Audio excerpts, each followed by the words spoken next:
नमस्कार, capital and gains में आपका स्वागत है। मार्केट में डेवलप हुई अपॉर्चुनिटी के चलते हमने जो सीरीज स्टार्ट की है, आज उस सीरीज का 5th वीडियो है। हमने ऑलरेडी 4 डिफरेंट सेक्टर्स की कंपनीज को कवर कर दिया है, जिसमें फर्स्ट है ऑटो इंडस्ट्री, सेकंड है बैंकिंग एंड एनबीएफसी, थर्ड है paint sector and 4th number पर हमने कवर किया था फुटवेयर इंडस्ट्री को। एंड आज वाला वीडियो जो कि एफएमसीजी सेक्टर पर है, इसको मिलाकर हमारे 5 सेक्टर्स कवर हो जाएंगे। हमने ये सीरीज स्टार्ट क्यों की थी, उसके रीजंस भी हम हर वीडियो में बता रहे हैं। जिन व्यूअर्स ने लास्ट 4 वीडियोस नहीं देखे हैं, उन्हें हम क्विकली रीजंस भी बता देते हैं एंड बाकी लोग नेक्स्ट 30 to 40 सेकंड्स के लिए वीडियो को स्किप कर सकते हैं। उनमें फर्स्ट है निफ्टी का पीई, जो कि है 20.7। 2015 के बाद निफ्टी का पीई कभी 20 से नीचे नहीं गया एक्सेप्ट कोविड वाला पीरियड, एंड 20 के पीई पर पहुंचते ही निफ्टी में बाइंग आना स्टार्ट हो जाती है। सेकंड रीजन ये है कि सितंबर 2021 के बाद पहली बार ऐसा हुआ है कि जब एफआईआईज एंड डीआईएज दोनों ही नेट बायर रहे हो, एंड ये हुआ है मार्च 23 में। एफआईआईज एंड डीआईएज ने दोनों ने मिलकर 32.5 थाउजेंड करोड़ की बाइंग की है, एंड ये लास्ट 10 ईयर्स में सबसे बड़ी नेट बाइंग है। Third reason first and second reason से ड्राइव हुआ है। जब निफ्टी अपने लो वैल्यूएशन पर ट्रेड हो रहा है, एफआईआईज एंड डीआईएज भी बाय कर रहे हैं, तो रिटेल इन्वेस्टर अपने एसआईपी अकाउंट को ही क्लोज करके मार्केट से दूर भाग रहे हैं। फोर्थ रीजन ये कि जब अच्छी कंपनीज बेटर वैल्यूएशन पर अवेलेबल हैं, तो कुछ रिटेल इन्वेस्टर्स ये देखकर कंपनीज को सिलेक्ट कर रहे हैं कि कंपनी अपने हाई से कितना करेक्ट हुई है, एंड वो सही नहीं है। स्टॉक मार्केट में हमें प्राइस विनर नहीं बनाता, वैल्यू विनर बनाती है। इन्हीं सब पॉइंट्स को कंसीडर करके हमने ये सीरीज स्टार्ट की है, क्योंकि हमें अब लगता है कि स्टॉक मार्केट से भागने का टाइम नहीं है, इनफैक्ट ग्रीडी होने का टाइम है। तो आज के वीडियो में हम टाटा कंज्यूमर पर स्टडी करेंगे। एनालिसिस में हम एफएमसीजी सेक्टर के हाइलाइट्स आपके सामने रखेंगे, उसके बाद होगा business analysis, fundamental analysis, next technicals भी आपके साथ डिस्कस करेंगे, एंड लास्ट में टेक्निकल्स के बेसिस पर and forward PE and future EPS को कैलकुलेट करके टारगेट भी देंगे। टाटा कंज्यूमर को हमने क्यों सेलेक्ट किया है, उसके बारे में तो पूरे वीडियो में ही बात होगी, लेकिन अगर आप चाहो तो हिंदुस्तान यूनिलीवर को भी कंसीडर कर सकते हैं। वो भी अच्छी वैल्यूएशन पर अवेलेबल है, उसमें सेफ्टी और भी ज़्यादा मिलेगी, लेकिन ग्रोथ 10 to 15% के बीच में मिलेगी, बिकॉज मार्केट कैप काफ़ी बड़ी है। आप वरुण बेवरेज को भी कंसीडर कर सकते हैं, वो भी one of the best company है। एफएमसीजी सेक्टर की कंपनी के बिना हमारा पोर्टफोलियो अधूरा है। एफएमसीजी सेक्टर को क्राइसिस प्रूफ सेक्टर भी कहा जाता है, बिकॉज कितना भी क्राइसिस क्यों ना आ जाए, हम खाने पीने, हाइजीन मेंटेन करने जैसी रिक्वायरमेंट कभी रोक नहीं सकते। यही रीजन है कि एफएमसीजी कंपनीज क्राइसिस में भी ज़्यादा करेक्ट नहीं होती, एंड हमारे पोर्टफोलियो को भी काफ़ी स्टेबिलिटी प्रोवाइड करती है। करेक्ट होती भी है तो तब जब वैल्यूएशन महंगी हो जाए। अब हम सेक्टर से जुड़े कुछ हाइलाइट्स को देख लेते हैं। बेसिकली हमारा मोटिव एफएमसीजी सेक्टर में हो रही डेवलपमेंट्स को स्टडी करना है, जिससे आपको यह पता चल जाएगा कि टाटा कंज्यूमर को हमने क्यों कंसीडर किया है। एफएमसीजी सेक्टर इंडिया का 4th लार्जेस्ट सेक्टर है, एंड ये हेल्दी रेट से ग्रो हो रहा है due to rising disposable income, youth population and growing brand awareness. Sector India की जीडीपी ग्रोथ का भी इंपॉर्टेंट कंट्रीब्यूटर है। एफएमसीजी सेक्टर में हेल्थ एंड वेलनेस के प्रोडक्ट्स की डिमांड भी लगातार बढ़ती जा रही है। कंज्यूमर अब टेस्ट के साथ साथ हेल्थ फैक्टर को भी फैक्टर इन करके चल रहा है। इंडिया का नॉन अल्कोहलिक बेवरेज सेगमेंट में भी ह्यूज ग्रोथ एक्सपेक्टेड है। प्रेजेंटली इंडिया का per capita non alcoholic beverage consumption है 24 लीटर, एंड यूएसए का है 435 लीटर। 20 टाइम्स से ज़्यादा का डिफरेंस है। जैसे जैसे पर कैपिटा इनकम बढ़ेगा, तो इंडिया में नॉन अल्कोहलिक बेवरेज कंजम्पशन भी बढ़ेगा। एक और कैटेगरी जो नई है एंड फ्यूचर में जिसमें मैसिव ग्रोथ हो सकती है, वो है plant based meat.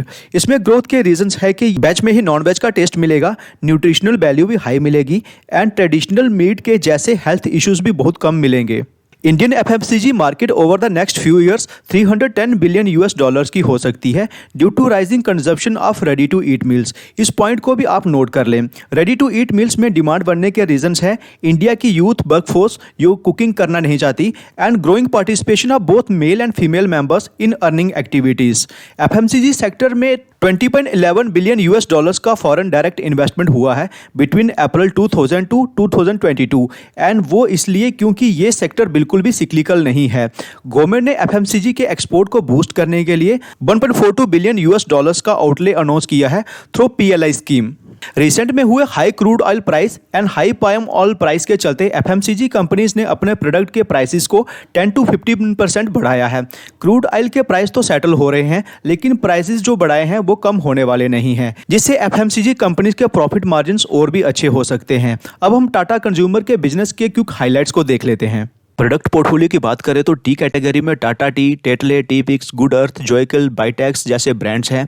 Coffee category में कंपनी के जो प्रोडक्ट्स हैं वो आपके सामने हैं। कंपनी की फूड कैटेगरी भी काफ़ी इंटरेस्टिंग है एंड ब्रॉड है, जहां कंपनी इनोवेटिव प्रोडक्ट्स लॉन्च कर रही है सो दैट मार्जिन्स ज़्यादा मिल सके।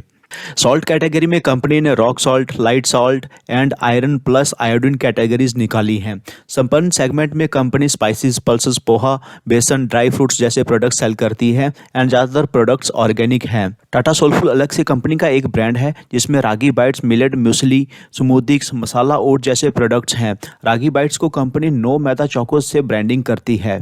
नेक्स्ट टाटा सिंपली बेटर जो है वो बिगन मीट कैटेगरी के प्रोडक्ट्स को कैटर करता है, जिसे प्लांट बेस्ड मीट भी कहा जाता है। Plant based meat category products की डिमांड भी मार्केट में काफ़ी है एंड कंपनी ने इस प्रोडक्ट सेगमेंट को रिसेंट में ही लॉन्च किया है। टाटा गोफिट के नाम से प्लांट बेस्ड प्रोटीन भी कंपनी ने हाल में ही लॉन्च किया है। फर्दर कंपनी का जो हिमालयन ब्रांड है, इसमें company natural mineral water, honey and food preserves को सेल करती है।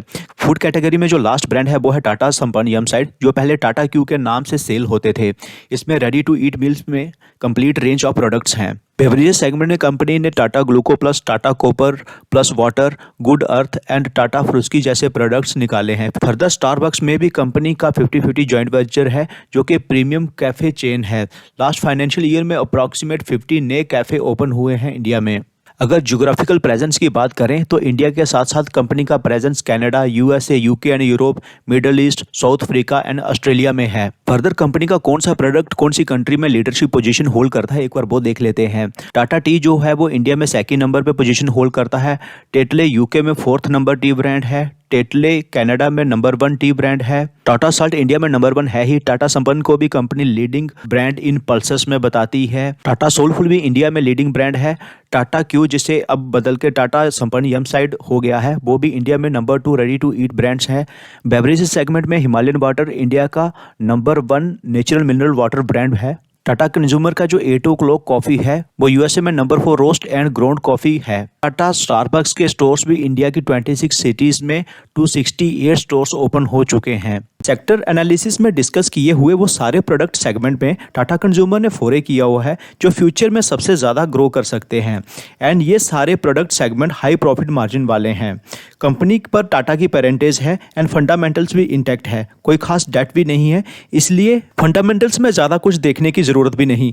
लार्ज कैप सॉलिड कंपनीज के फंडामेंटल में हमें बहुत ज़्यादा देखने की ज़रूरत नहीं होती। हाँ, small cap, micro cap and mid cap companies में हमें फंडामेंटल्स को डेफिनेटली देखना चाहिए। Over the next few years company की ग्रोथ कैसे हो सकती है, उसके लिए हम लास्ट 5 ईयर्स की sales growth and profit growth को देख लेते हैं।